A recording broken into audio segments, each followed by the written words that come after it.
Welcome to Saltier Politics. Today we have a wonderful conversation for World Pride 2019. We talked to my friend Kacey Martin. She's a lawyer. She owns this really cool company, Gender Traitor, and she is an interesting woman. She went to Liberty University and went through conversion therapy, not once but twice.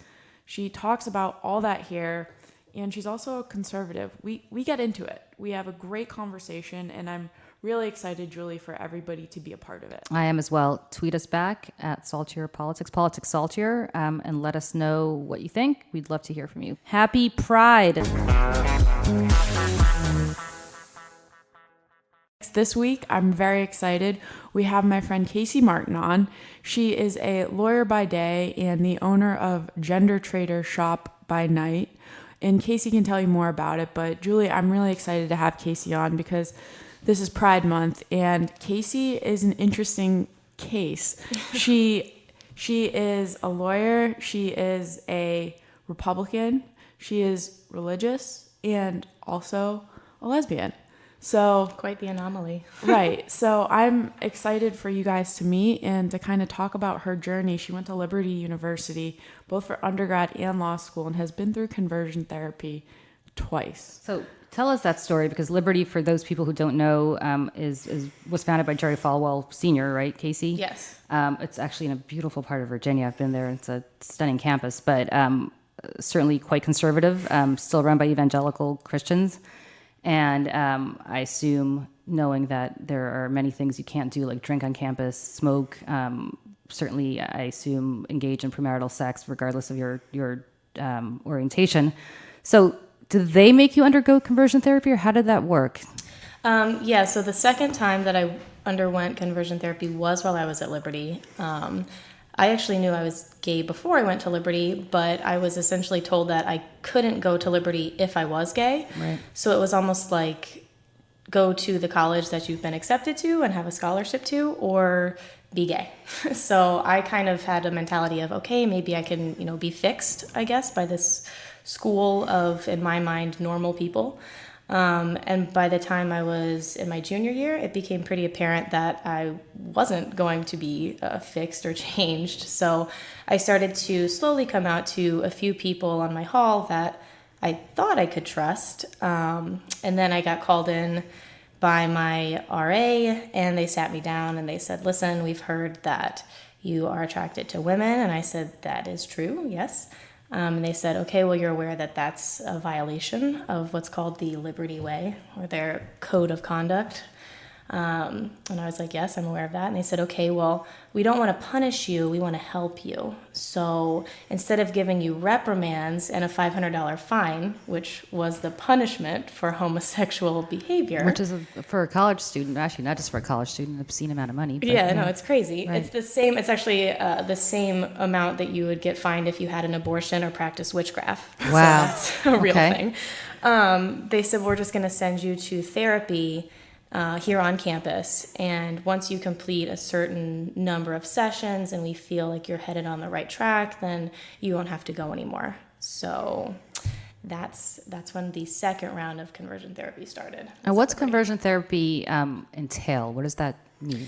So I think a lot of people think of conversion therapy as kind of like, if you've seen the Miseducation of Cameron Post, where it's like they show you pictures of penises and like, well, wait till you get sexually aroused by the penis and then you're no longer a lesbian. I think that these days it's definitely shifted from that, because I think even the strongest evangelical Christian would admit that's insane. So the experience that I had was very, like I said, pray the gay away. We sat there, he, ironically, a man, referenced scripture, basically asked me to defend my sexuality and support it by scripture, was quoting the Bible with me, was telling me that this isn't what God wants from me. God didn't make me this way. God doesn't make mistakes. He made me how I am, but this is sin that's coming into my life. The whole hate the sin, love the sinner, just constantly, if you pray, God will change you. God can change your heart kind of thing. And did Was this one-on-one, or were there other people there? Mine was one-on-one. I have a close friend who underwent a similar experience, but it was in a group setting, so it can really go either way. They had group settings available, and they offered it to me, which I always think is really funny because nothing will make you gayer than putting you in a room full of other lesbians who are also struggling. No, with it's like, their great, now I know who the other gays are on campus. No, exactly. It's like just wear a rainbow flag on our chest, like we're identifying each other. But mine was one-on-one. Was there a commiseration? I mean, among other gay men or lesbians who you must have run into on campus, did you guys commiserate about the situation that you were in, or was it not discussed, or how did that work? So that's one of the most disheartening things. I was literally the only gay person I knew on the whole campus. So, and I am sure that's not true, obviously. Right.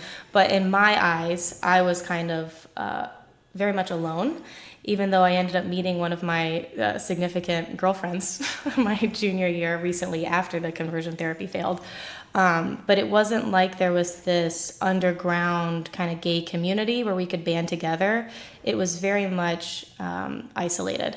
And did you grow up in an evangelical household? I did, yeah. My family is actually very good friends with the Falwells, and both of my parents went to Liberty, which is how it was kind of pre-selected for me, which also made coming out on campus that much harder, because it wasn't just I was some student who was gay. It was, oh, this is like the Falwell's best friend who's a lesbian. Right. Yeah.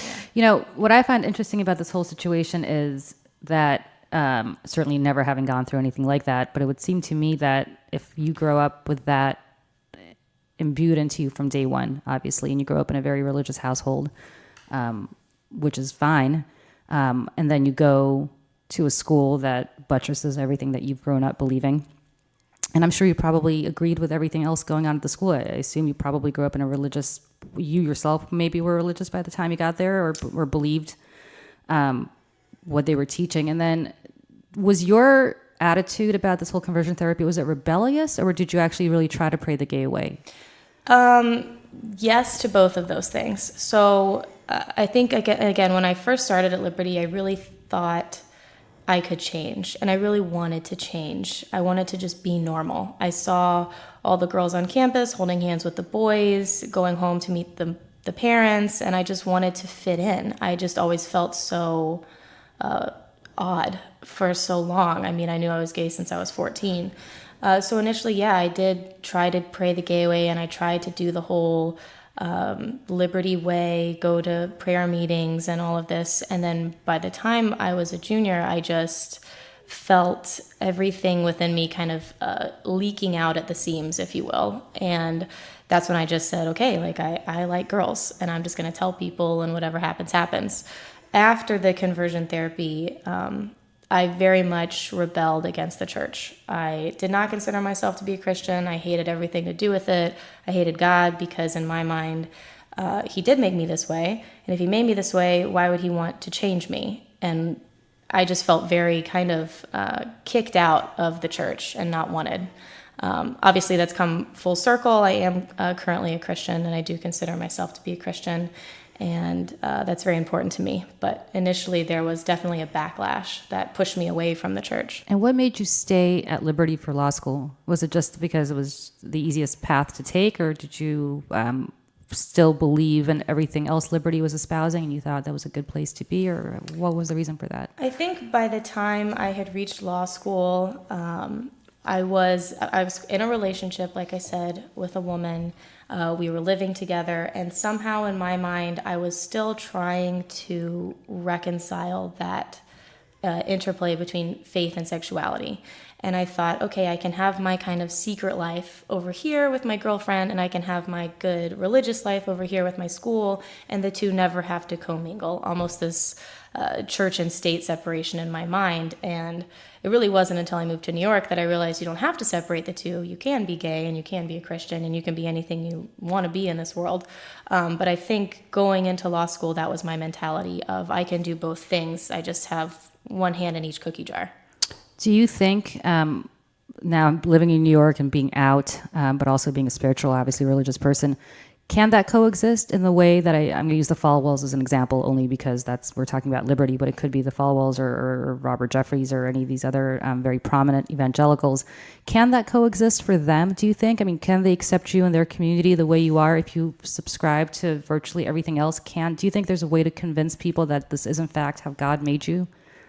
I think that is going to come with time. I think that the old ways are slowly changing. Even Liberty now, I go and visit. My family still lives in Lynchburg. And when I visit, it's a totally different campus now. It's a lot more progressive than it used to be. I can guarantee you if I went there now, I would have that community of gay people to talk to. But I don't think that you're going to change the minds of people that have rooted their opinions for generations.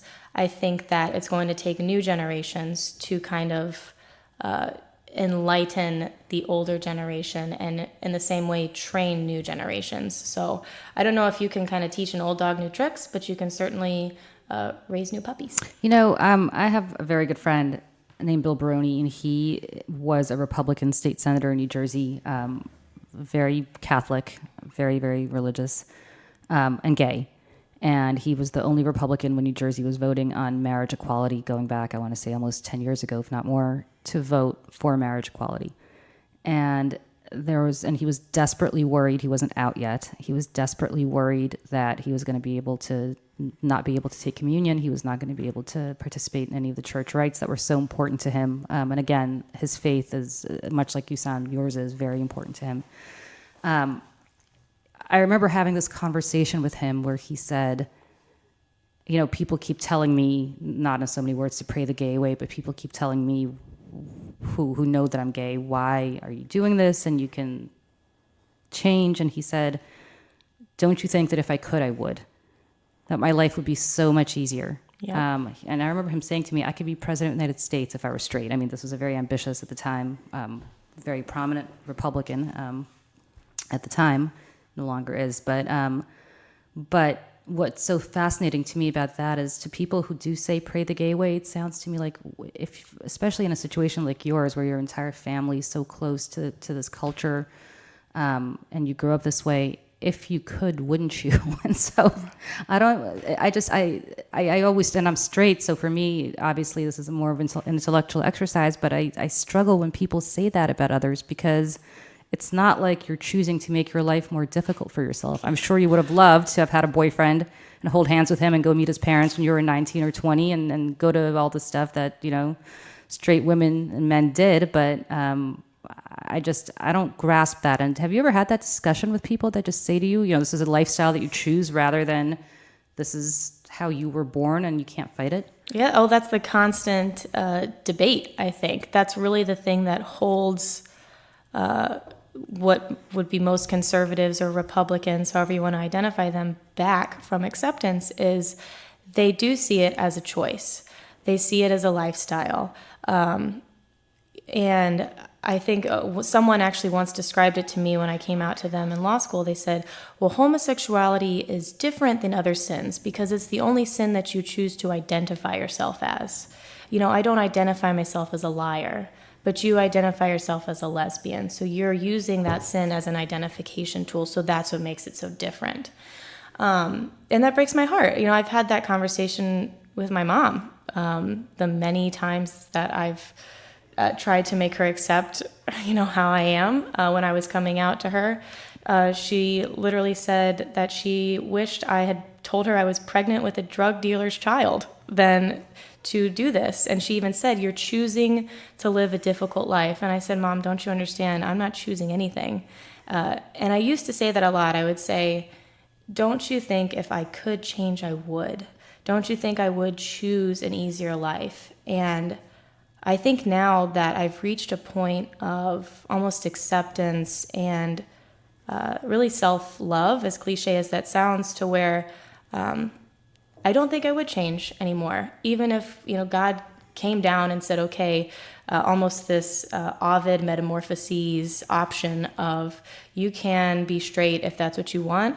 I really don't think I would choose it because I really think that there is this gap that needs to be bridged between religion or faith, spirituality, and sexuality. And I think that it's going to take people, hopefully people like me, and I know so many others that are working to bridge that gap and hopefully, blaze a trail, if you will, for people in the future.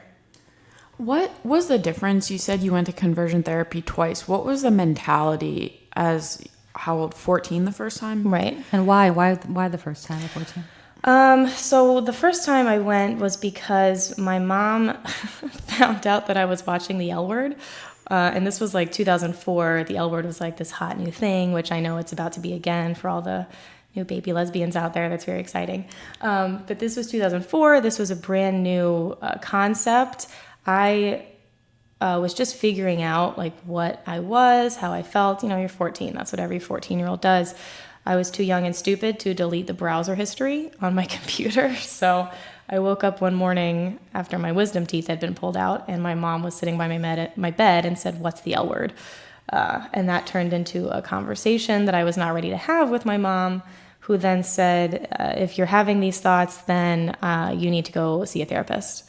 And I went. This was a therapist I had seen shortly after my parents got divorced, and it was pretty much the exact same thing as I had in college. Just here's the Bible, pray the gay away, you can change, God doesn't want this from you, etc. But how did you feel at 14? Because 14 for anybody is an awful age, especially when it comes to sexuality. Like 8th grade, I remember in 8th, 9th grade, you're kind of coming into your body, especially as a girl. It doesn't matter what your orientation is. You're coming into your body. You're all confused. Anyway, it doesn't matter what your orientation is. Oh, yeah. For me, you're kind of looking at these boys who you grew up with, and now suddenly you're looking at them in a different way, and you're not really sure what the story is, and some of them are not really there yet, and some of them are much further along than you are. So it sucks to be 14. I don't care what your sexual orientation is as a girl. I can't speak to what it's like for boys, but I think for girls, it just generally, I will speak for all of womankind to say not a great time in your life, especially when it comes to sexuality of any kind. So now you're 14 years old, and on top of all the horrific stuff that you're dealing with as a 14-year-old girl, you've got to deal with something that is different from every other 14-year-old girl that you know. And your mother is telling you to go to conversion therapy. I would think that at 14, that's probably much more of a blow than it was at 19 or 20 the second time around. At least at 19 or 20, you're kind of more of a adult, though you're not fully adult, right? Was it just a worse experience, or was it, am I exaggerating that? I think that at that time I was so unsure of everything that I kind of believed anything. It's almost that saying, if you don't stand for something, you'll fall for anything. I was 14, like you said. I was learning my body, learning these sexual desires that I'd never really experienced. And then on top of that, you're learning that any sexual desire is bad. So in my mind, having sexual desire for a woman was like twice as bad. Right. So I resisted therapy just because it really wasn't something I liked when I had to go because my parents were divorced. But at the same time, I think I had more of that desire to, again, be normal or change, just because on top of, I guess, the orientation pressures or whatever that was, I had the normal 14-year-old pressures of, oh, well, my boobs aren't as big as that girl's boobs in the locker room. Like, I'm not, as far along as they are, and this constant comparison. And then you add on top of that, girls started spreading rumors about me at school, saying that I was a dyke and all of this. We don't want to change in front of her in the locker room. So it was really just impactful, but at the same time, I was just so pliable at that point that I don't think it had the same impact as when I was in college, because I felt like when I was in college, I should be a little bit more confident and a little bit more firm in who I was. And so to kind of have spent those years building this little, house of cards, right, for my confidence, and then having it just completely wiped away in, a number of therapy sessions was a lot more, devastating than when I was younger. What do you think of Trump's Supreme Court nominees?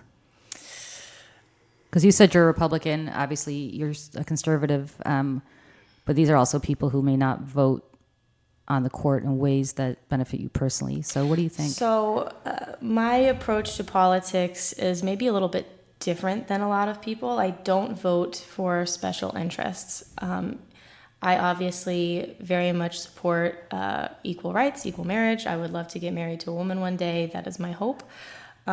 Ultimately, I choose the politician that I think will be best for the country overall. Sometimes that aligns with my views and sometimes that doesn't. And I mean, if you look at who one of Trump's nominees is replacing, it was Scalia anyways, so it's not like that's going to be some great shift in the dynamic of the court. But that's a difficult one for me, I think, as far as resolving my personal views versus my political views. I do consider myself to be a Republican, but there are a number of issues that I do not agree with the Republican Party on. I always say I kind of fall in this like purple area because I'm not all red and I'm not all blue. And I think that most people actually do. That's something my girlfriend and I talk about a lot is, you know, she considers herself to be liberal. I consider myself to be conservative. But if we sit down at a table kind of like me and you, we actually agree on more than we disagree on. I think that's the case for most people, and I found that a lot when I worked at Fox, that obviously I was an outlier. I was a liberal. Most people there were conservatives. But when we would go out for drinks afterwards, maybe on issues like abortion, there's not much gray, right? Either you're pro-choice or you're pro-life. But on virtually, Emily, I can't think of other issues aside from abortion. Maybe the death penalty, obviously, either you're for it or you're against it. But except for decisions like that, I think most people are like that. I think the problem in our culture, tell me if you think I'm right, or maybe I'm not, is that people watch too much cable news or listen to too much talk radio, and they don't realize it's done to gin them up for the ratings and no other reason. And there's very few times that you can have conversations with Republicans. We've had a lot of Republicans on this podcast, a lot. Right. And I would bet you that we're probably one of the very few who actually have real conversations with them and don't just gin each other up for the purposes of.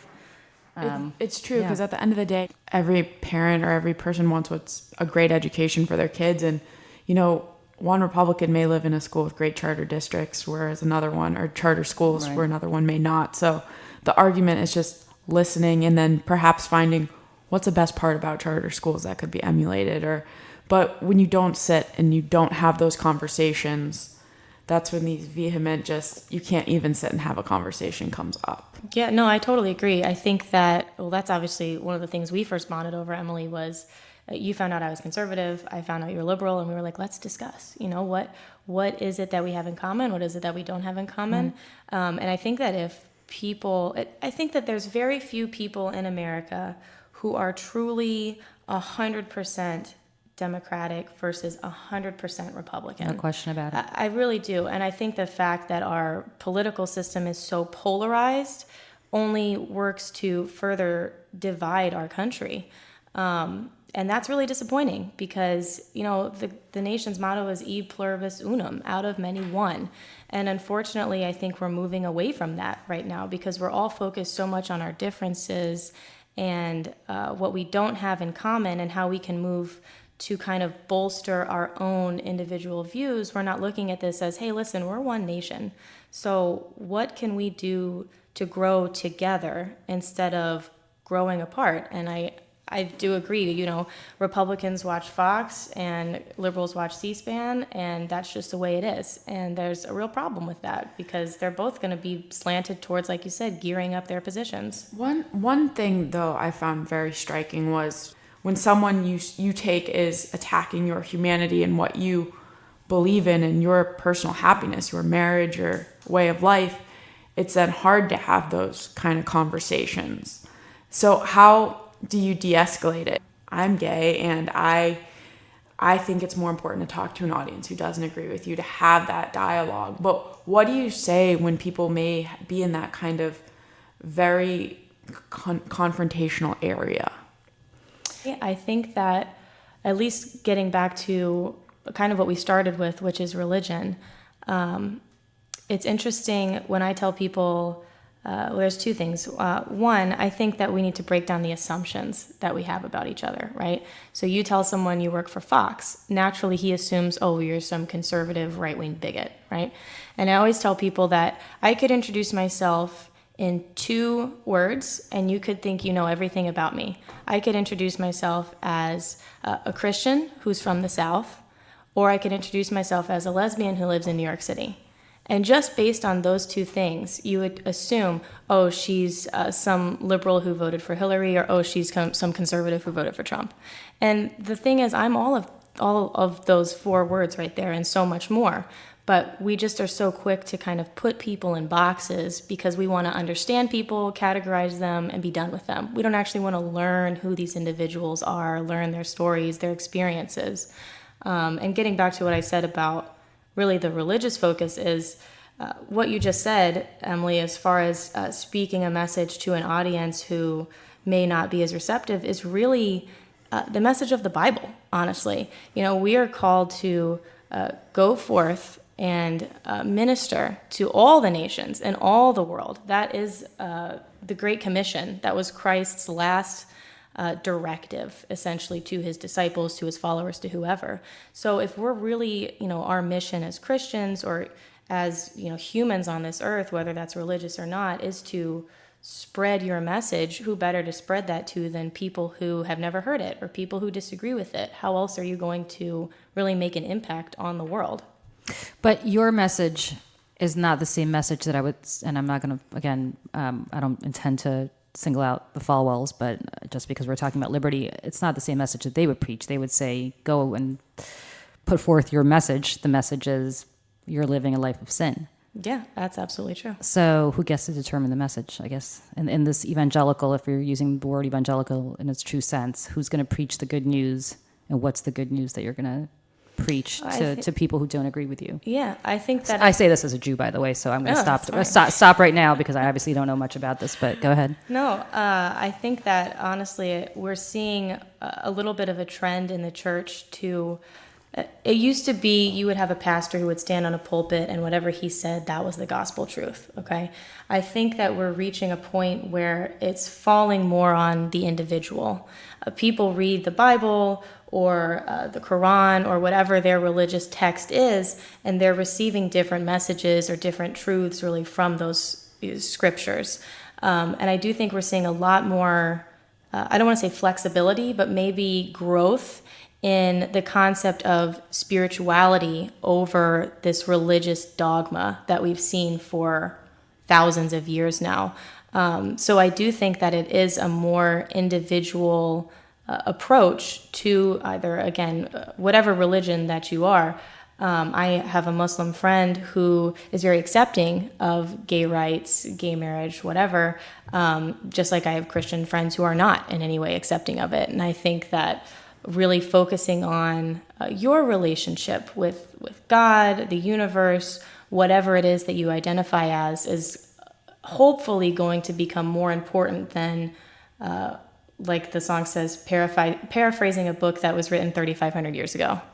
What made you come back to God? Because you said you were angry, you didn't consider yourself a Christian. Was it when you started being more self-accepting about your sexual orientation?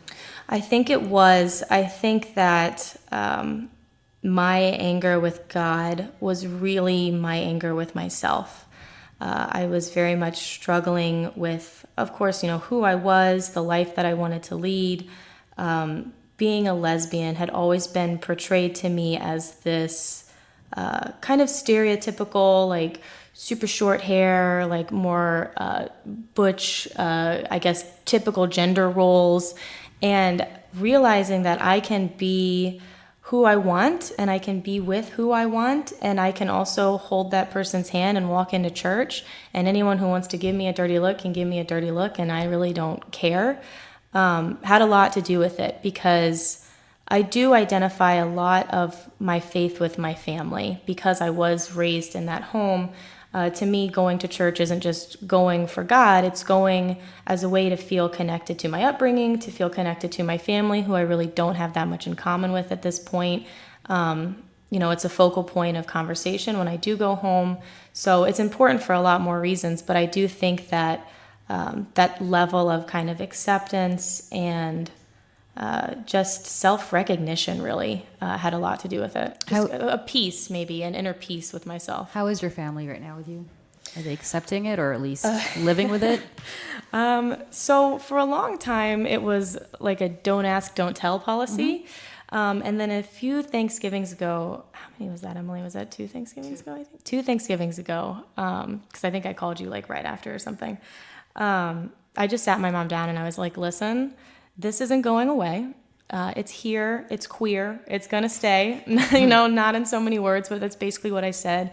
She cried and was concerned and also upset, disappointed, the word you never want to hear from a parent. And since then, she really hasn't mentioned it. It's kind of like she has this ostrich approach, and like that's kind of it. And that's something that I talk with. I go to therapy now regularly. Big mental health advocate, all for therapy. That's something that I'm kind of working through, is having those hard conversations of, listen, this is real. I'm going to bring a woman home one day. I'm going to spend my life with a woman if I can, find someone who would agree to that with me. And you're going to have to deal with it. But that's difficult. It's hard to go home and not feel welcomed in your home, which is currently how it feels. It's an uphill battle. Again, I've seen kind of your transition of becoming more and more into yourself. So much so that you've started your side hustle, a brand, Gender Traitor. Yes. So Gender Traitor is 1 year old. Traitor, Trader, or Trai? Trait. Like a traitor to your cause. Yeah, I was like, why can't I spell the name of my own business right now? Exactly. Right. I actually admittedly stole it from a Handmaid's Tale reference. People ask me that a lot. I was watching the show. That's what they call gay people, and I was like, I just would love to like harness that name. I did all of my legal research. It has not been trademarked, copyrighted until me, and I did that very quickly. It is a year old. On July 6th, I think, is its 1 year birthday. And it really just started as a blog, honestly. I just wanted an outlet to express kind of these things I was going through, whether that was with sexuality, whether it was with mental health overall, my family, anything. And then I wanted to really open it up to other people. I've always enjoyed writing. It's always been an outlet for me. It still is. And I wanted to open it up as a forum for other people who maybe didn't have that support at home, much like I didn't have the friend system, and at least a way to feel kind of connected. And I think that's something that is really easily done now in, I guess, the modern age with social media. So it started as a blog. It evolved quickly into kind of a clothing brand. I have t-shirts, we have snapbacks. I have an awesome graphic designer who just made a new logo for us, which is really cool. And we're actually going to be at World Pride in New York this year. Nice. We have a booth at Pride Fest, and we'll be selling all types of fun stuff and just, promoting the brand. How do people find it? GenderTraitor.com? Or is there so it's GenderTraitorShop.com. Awesome. Or we're on Instagram, again, Gender Traitor Shop. We're on Facebook, Twitter, all the things. You can find us. I think actually now if you Google Gender Traitor, we might be one of the first ones that comes up after like Handmaid's Tale references, of course. But it's definitely the SEO content is getting to the top of the list. So I couldn't watch Handmaid's Tale. Did you watch it, Emily? I did. That is something we might want to discuss. Oh man, I tried watching it, or I watched like 3 episodes, and it was too painful, and it really is painful, and I couldn't keep going. There's really not an episode where you get up and you're like, wow. I feel great. Yeah, it's not like at least Game of Thrones. You get up after a couple episodes and you're like badass. Except for the whole last season. Oh yeah, we don't. Please, this is like the running that didn't exist theme of this entire podcast. The last 6 months has been we don't exist. How much we hate. The last season of I'm not caught up on Handmaid's Tale actually, so no spoilers. But it's definitely a powerful show. For sure. So yeah, I tried. I just couldn't. It was like I don't want to. Not today. Not today. Today's been a heavy day in life. Yeah. I'm like life is kind of heavy, and I don't really want to watch some woman getting raped by some guy for no reason other than to procreate. So I don't know. Listen, I got to tell you, as people who listen to this podcast know, obviously I have a 7-year-old son who's here today, actually, hiding out in a different part of this office, but he. I got to tell you, and Emily, you and I have talked about this a lot. If he came home and said that he's gay, I struggle with a scenario where I would care one way or the other, except for one thing that I think you mentioned, which is that I think in some parts of the country his life would be harder. And and you don't want his life to be harder. But from my own perspective, couldn't care less. I think also, I don't know if, I know you've heard about it because I shared it on my Instagram, but in London a few days ago, 2 lesbians were on a bus, and this group of men started harassing them, saying things like, "Oh, kiss, you guys are together, let's see it." Because that's every straight guy's dream, Oh, yeah, absolutely, because we're here for your entertainment, naturally. And and they actually ended up beating up the couple and robbing them. One of them shared a photo of them just completely bloodied on her Facebook, and it's gotten this kind of international recognition. And it's in London itself? In London, that's shocking. yeah, and it's crazy. And it happened on May 31st, so right on the eve of Pride, and it's shocking and it's surprising, but at the same time, it's not. Here we are, it's World Pride, there's pride flags flying all over. Lord knows the corporations have taken a hold of it and are squeezing every ounce they can out of the rainbow flag. Whichever side you fall on that, that's fine. But it is still happening. I'll walk with my girlfriend, and I'm sure that's something you've experienced too, Emily. I'll walk with my girlfriend down the street. We're holding hands, just going about our day. And here comes guys following us down the street. "Oh, hey, that's how you roll. Let's see it. Give her a kiss. Yeah, come here. I can straighten you out." And it's just crazy that in 2019, as far as we've moved forward, we're still so far backwards in so many ways. So we still have a long way to go before a true equality is reached. That's what I don't get. First of all, I get the whole guy fantasy because that's been a guy fantasy in perpetuity. But what I don't get is why anybody cares what you do behind closed doors. Like, who cares? Do you care who I'm with? Like, why do I care who you're with? Other than if this woman makes you happy or this man makes me happy, it doesn't really matter. No. That's what I don't get about a whole variety of these things. And I'm taking religion out of the equation because obviously people have very deeply held religious views that tell them differently. But if religion is not your bag, why do you care? Who cares? I mean, who cares? That's interesting too. I don't know if what you're familiar with the Bowers v. Hardwick case, which was reversed with Lawrence v. Texas, which is a big landmark case for gay rights. For the sodomy case. Yeah, so Bowers v. Hardwick, actually, the facts of that case are really interesting because these 2 men were found in their home, in bed together. So someone literally came and, basically busted down the door like it's V for Vendetta or something, and then arrested them for sodomy. So it really is this kind of crazy concept of this is my home, this is my my castle, if you will, this is my safe place.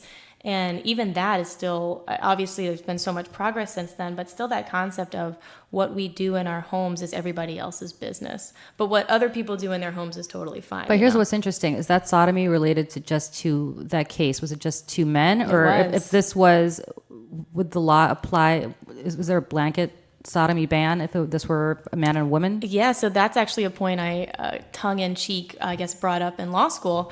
I said, "Oh, okay, well, I guess lesbian activity is totally fine then, because it didn't have to do with sodomy."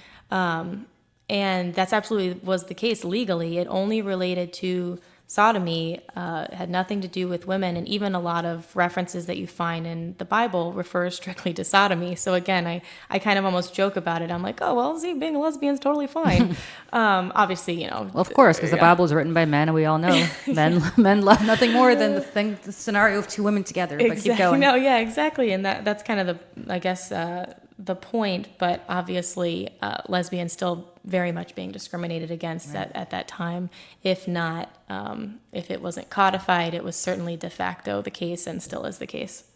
Do you think that, this is a question for both of you, do you think it's harder to be a lesbian in 2019 or to be a gay man in terms of your rights being abrogated? Oh, I don't know if I could answer that, honestly. I honestly don't have a lot of gay male friends to have understood their experiences or what they've gone through, so I would definitely not feel comfortable opining on that one.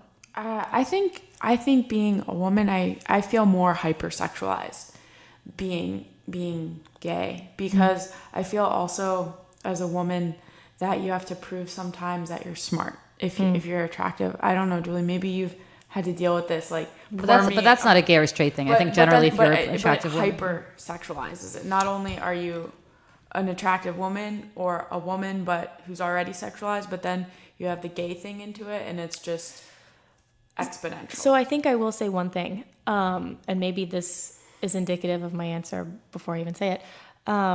I think that there is more of a fantasy around, like you said, two women being together as opposed to two men being together. Like I said, I walk down the street, I'm holding hands with my girlfriend. It's almost this attractive, oh, we want to see more, right? You see two men walking down the street and it's, oh, gross, fag, you know, all of these like kind of... pejorative. Yeah, exactly. It's never really seen in this desirable, I should say, light, as opposed to, you know, two women.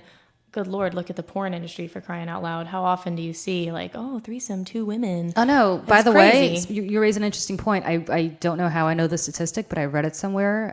I think the number one search on porn sites is lesbian sex, and that's not lesbian women searching clearly for other lesbian women. It's clearly not. So it's interesting how you're absolutely right. And Emily, you raised a great point. The whole notion of being a lesbian, I think, is hypersexualized, not by other lesbians, but hypersexualized mainly by men. Right, and then I think Straight men. Oh no question, straight men. Yeah. Gay men couldn't care less about you guys. Right, no. I'm friends with a lot of gay guys. Trust me, they're not searching for lesbian sex. And honestly, lesbians couldn't care less. Yeah, about exactly lesbian right. porn. Like, right. let's just be honest. Right, but it's then also it goes just into the fear of being taken seriously in work and in that, which is always how I've defined my success in work. And then so being a fear of not being taken seriously is just another thing added on to it. Yeah, which has been tough for me. No, I totally agree. It's kind of a joke when I go to work, I'll usually wear a button-down shirt, you know, some dress pants, little like Oxford shoes. Sometimes I'll wear a tie, like very tomboy kind of dress. And when I have a trial, for example, I'll immediately put on a dress and heels. Why? Because I don't want to potentially offend a member of the jury who would assume my sexuality. And there is still that kind of, I don't want to say pressure, but maybe stigma associated with, well, she's a lesbian, so let's just, again, assume we know everything about her. Well, I don't like that lifestyle, so I'm not going to like her as a lawyer.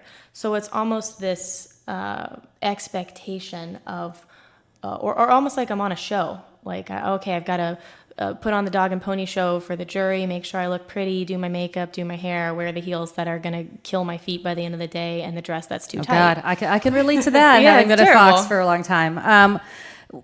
The whole thing to me that's so striking as you guys are talking about this is you have to essentially change your entire persona or try to feminize it, I guess, is the way you just described it, although you're just as feminine as any other woman out there. But all to do with something that has nothing to do with anybody's life. This is what you do behind closed doors. So the fact that the aspect of your professional life, not your social life in a romantic sense, but your life outside the bedroom is subsumed by something that really only takes place inside the bedroom. It's kind of ridiculous. Crazy. It's crazy. I mean, think about that. It's crazy that we're spending time in 2019 talking about having to adjust your life in any way, shape, or form in ways that are not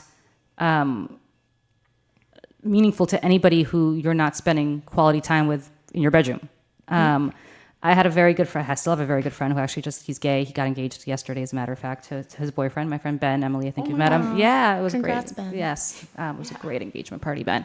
But Ben came out to me, and I think I was the first person he came out to. He's almost like my little brother, and I've known him. He interned for me when I worked in the Senate, so I think I've known him since he was in college, and he's now almost 40. But he came out to me, I want to say like a decade ago, and he sat down with me, and I remember he was kind of almost hostile about it. He goes, I just want you to know something along the lines of like, you know, I'm never going to marry a woman. I think that's how he presented it. And I said, yeah, I know. And he's like, do you know what I'm saying to you? I'm like, yeah, I get it. And he was like offended. And I kind of don't blame him because to me, I was like, listen, like, and I'm not going to marry a woman either. I'm going to marry a guy, and you're going to marry a guy, and it's all going to be good. And I think he thought I kind of was dismissing the import of what he was saying, whereas in fact I was saying, what do I care who you sleep with? But I now understand in retrospect why he was upset, and it's exactly what we're talking about. It subsumes your entire life in a way that my sexuality doesn't, right? Like, I don't wake up every morning trying to exude something. Like, I'm a straight woman, and then I, go home to my boyfriend, and then that's nobody's business as to what we do or don't do. But you guys actually have to live a very different life where this is your entire life because people have made it that way, not because you've made it that way, right? It is, and is the outfit I pick out going to look too gay? Or it's like, also, am I going to come out to this person today? Yeah. Or things like that you keep have at the back of your head that are always there. Absolutely. Well, it's so funny you say that because I literally texted Emily when I was coming here, and I said, I look so gay today. Well, I don't even know what that means, but I think you look beautiful today. Thank you. I appreciate that. Yeah. But and those are synonymous things. That, they are. Yeah. Thank you. But it's just very much like how I dress, maybe when I'm hanging out with you or going to a pride event or whatever, versus how I dress when I go to court, versus how I dress when I go home. I literally, before I go home, I have to do this kind of like run through of my wardrobe of, does this look too gay? Does this look too gay? Does this look too gay? And it's insane. You're never going to have a straight woman who's like, do I look like I like men today? Like, it's but that's my whole never point. going to happen. You're so right. Like, I don't spend one iota of my day thinking, do I look straight today? Yeah, it's crazy. Or frankly, in the way that I'm dressed right now, if people could see this, I think I'm homeless. Like, I jumped out of the shower, didn't even blow dry my hair. I'm dripping wet hair, and my jeans have 20 holes in them, and I'm wearing Stan Smiths, I think from 1988. It's trendy. But it's trendy now. Yeah. But trust me, I wore Stan Smiths before hipsters were alive, my friend. But I wore them when they were tennis shoes. When I tried to play tennis, which I never will do in front of Emily. But so. You're absolutely right, and I don't ever think about what I look like when I go home, other than my parents constantly tell me that I need to take better care of myself. But other than that, I mean, it's just not. It's not. Straight people don't have these issues, and I think anybody who's listening who is straight themselves and doesn't maybe know gay people or ever experience what gay people go through. This is like a whole thing that most people I think all people who are straight never have to contend with. But I think, Julie, you brought up a good point. Just people who are not gay or may not have gay friends, just being a strong ally. And Julie, you have always been someone who I feel safe with and trust. Of course. Thank you. But I think that's also important because most of the world isn't gay. But being an ally, just being open and empathetic. Yeah, no, I agree. One of my... I don't want to say one of my few straight friends, but honestly, most of my friends at this point are lesbians. Mm-hmm. And I don't know whether that's been an intentional choice or just the way the, rainbow cookies have crumbled. Right. But one of my straight friends literally yesterday said, well, I don't understand, why is there a gay pride month? There's not a straight pride month. Really? And I was like, what? Like, my brain exploded. And I was like, dude, we're never going to agree on this. Every single day is straight pride day. Like, every day that you wake up, you are the default, and you don't have to, kind of check the box that's marked other under sexuality in your mind. And this is our 1 month out of the year where we feel like we are the majority and we are the norm, and we can put the rainbow band on our Apple Watch or wear the snapback or wave the flag or hang the flag on our fire escape like I have and feel accepted. Even in a liberal, accepting, tolerant, whatever you want to call it, city like New York, you are still the minority, and you feel it every second of every day that you walk down the street. And I think that's how a lot of my African-American friends who are raising kids here in New York, I had this conversation with one of my son's best friends in school. He just finished first grade, is a little African-American boy, and his mom and I... Emily, we have a house up in Massachusetts that we sometimes use as a ski house. They went skiing with us over spring break, the mom and her little boy. And we sent the kids off to ski school, and then the mom and I decided to get a few drinks, and it turned into a day of debauchery. But as it should when you have 2 7-year-old boys that you're trying to offload. But So one of the things that she said after a few drinks, and she's so right, is she said, I have to worry about my son, at the time I think he was 6, my little boy, leaving the house every day and having to contend with, as he gets older, the police looking at him in skeptical ways that they wouldn't look at your little blonde boy. And I have to tell him to always be respectful to the cops, and I have to tell him to always be, extra respectful to law enforcement, because if he's not, he's going to be assumed to be a criminal in ways that my son, who's blonde, would not be. And she's so right. And it's something that I don't ever have the talk with my son about. Like, I don't wake up in the morning and say, listen, almost from birth, if you see cops, just be extra respectful, because if you're not, something might happen to you. Yeah. Emily, I don't remember if you were working on Outnumbered when this particular episode aired, but when Bill de Blasio, the mayor of New York, who I don't like, but at all, and he sucks, and please come back to New York and fix it rather than running for president, Mr. Mayor. But when he was talking about his son Dante and how he had to sit down with his son Dante because Dante's mother is black and de Blasio is obviously white, and had to talk to de Blasio about how, to his son Dante, about how he had to be extra respectful to the cops. I remember we talked about this on Outnumbered, and everybody went ballistic. Oh my God, why is he using this as a racial thing? And why is he doing this? And I said, listen, I have a son. At the time, my son, I think, was 2 or 3. This is a discussion I never have to have with him. And it's a lot of what you guys are saying, that African Americans and other minorities have to leave the house constantly being aware that they are potentially singled out for their race. Mm-hmm. You guys have to leave the house every single day constantly aware that you might be singled out for your sexuality.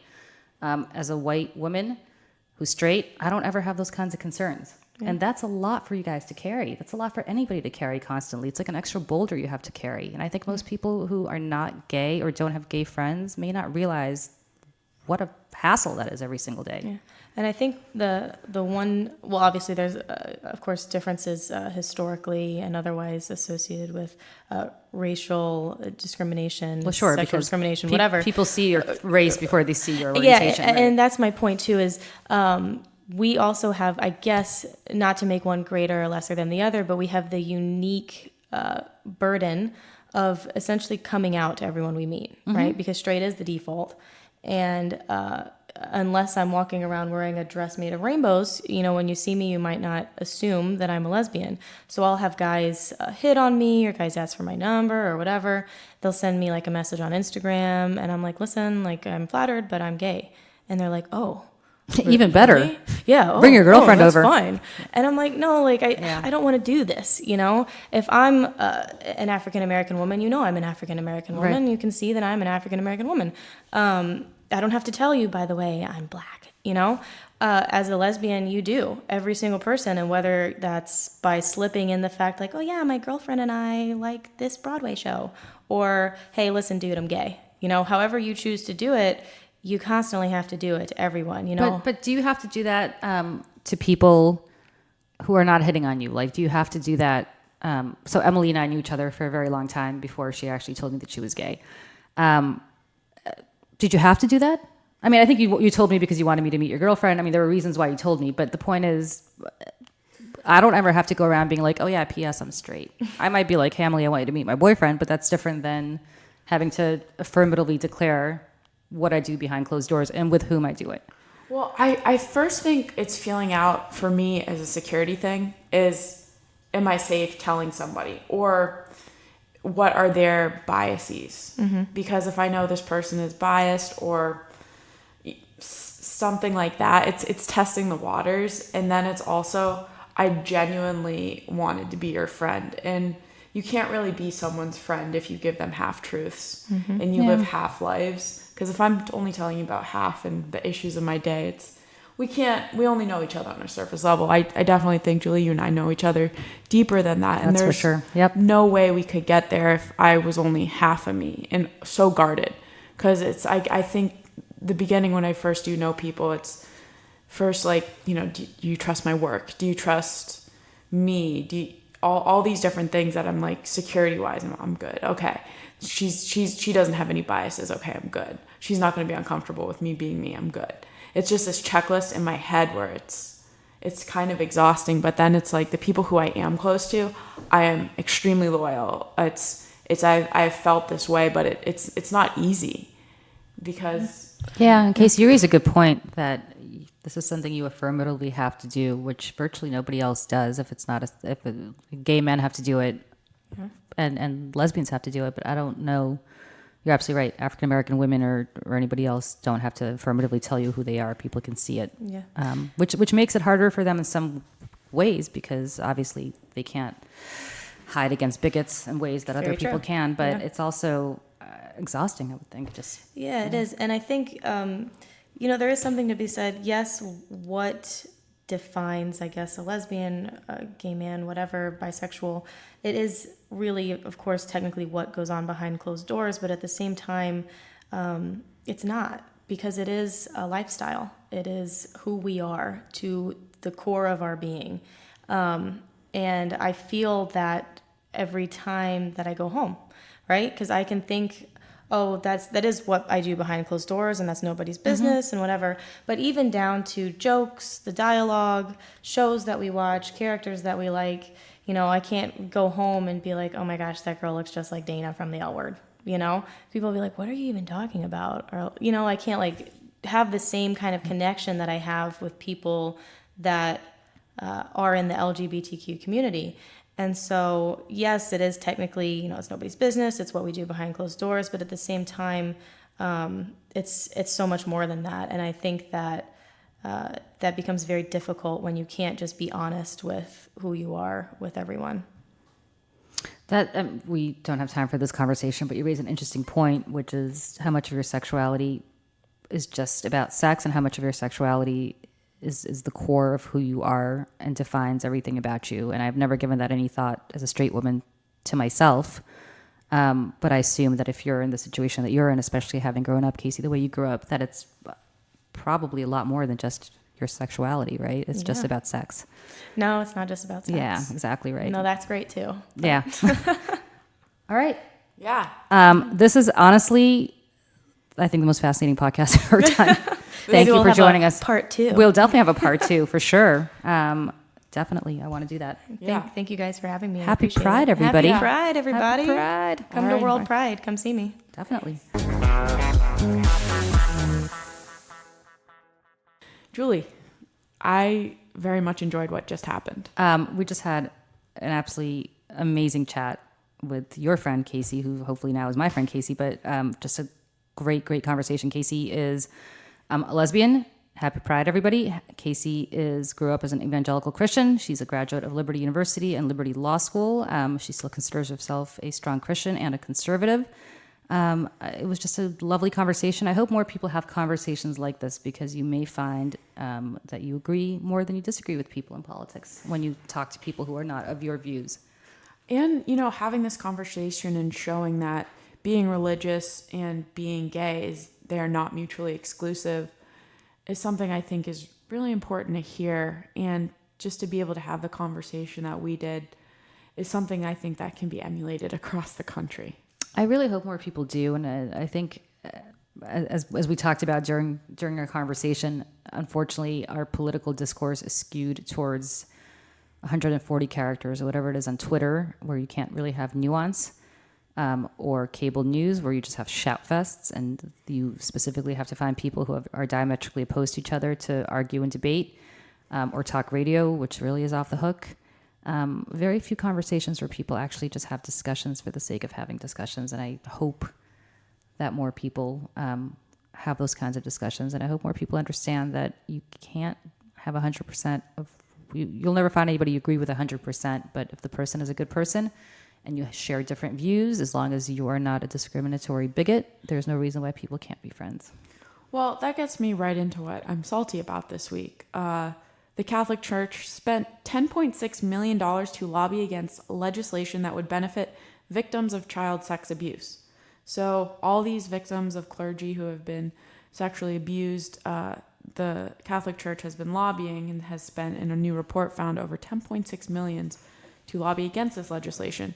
For example, the legislation in New York that passed on February 14th, the Child Victims Act, which increased the age at which the victims are able to sue from 23 to 55.